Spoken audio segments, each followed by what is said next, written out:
Yes, students, let's continue exercise 1.5. Come to the question number 3. It's given to you pi is equal to C upon D. So, if pi is written in the form of P upon Q, then it is rational or irrational? Because earlier we have studied that the pi is irrational. Students, don't we get confused with this, because we know very well that pi value depends the rational or irrational. As we know very well, the circumference of circle is 2 pi r or pi d. So obviously that if we take this d under c, then it will be pi. So pi, according to this value, the pi is rational because we are going to use here the value of pi, a terminating value. The terminating value means we are using the 22/7 or 3.14. So according to this, yes, it is rational. But if we are just only discussing about only pi, then pi we know very well that it is non-terminating, non-repeating. At that time we are saying it irrational. Now let's come to the fourth question. Here we have to represent a decimal number on number line. This decimal number we have to represent, or if you want to represent only any value as like under root 5, under root 7 also, which we have done in the square root spiral, that can be also represented by this method also. But it is the particular method for the decimal numbers. Decimal number we cannot show by the square root spiral. But those that the normal numbers as like under root x, under root x I have denoted as the decimal number also and the non-decimal number also. How to denote, how to represent these numbers on the number line. Let's learn. Just get ready with your full geometry box and draw with me.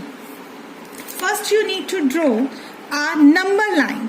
This number line you can draw a long line without any measurement. What you need to do now as like here the value is given under root 9.3, then I am taking this value only. You have to show 9.3 on this by AB, as like this is your 0, mark a point here, 9.3, mark a point here, and after this you need to take one more centimeter as like this I have taken A, this I have taken B. This length is equal to 9.3 centimeter. Now you need to take one more centimeter. I have kept it on 0 and 1 centimeter. I am locating this point as C. This is a common step. Whether whatever the value is given to you here, you always have to extend this line for 1 centimeter. Now the next step, that is the main step, you have to draw a perpendicular bisector. Draw a perpendicular bisector. Perpendicular bisector of, this is the main point, of AC. This is not of AB. We are not using this point B at present. At present there is the use of AC. So let's draw a perpendicular bisector of AC. I hope you all remember, we have learned it in the 8th standard how to draw.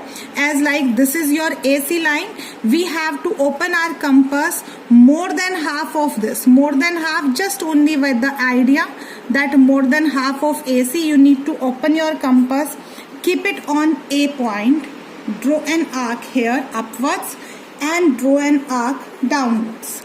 Now the same open compass, you will not close your compass. With the same open compass, you have to keep your compass pointer on C. Don't forget, you have to keep on C, not on B. Now keep it on C and cut this arc here, and you have to cut it here also. Wherever it has intersected, you have to join these points. Let's join them.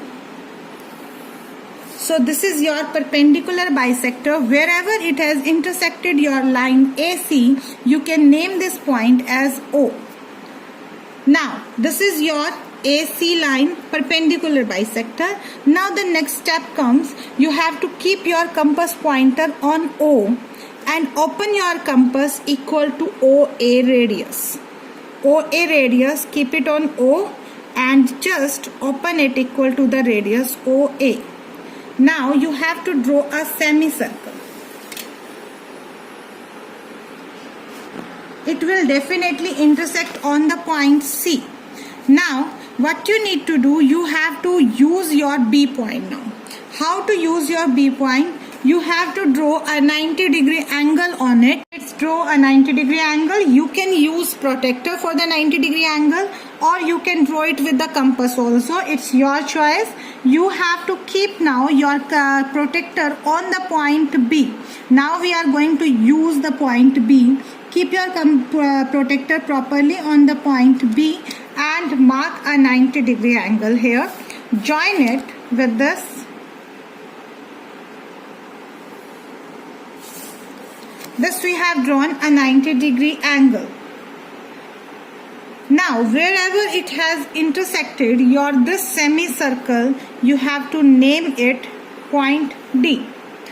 Now the next step is you are going to get this under root 9.3 on the number line. For this you have to keep your compass pointer on B, open your compass equal to BD distance.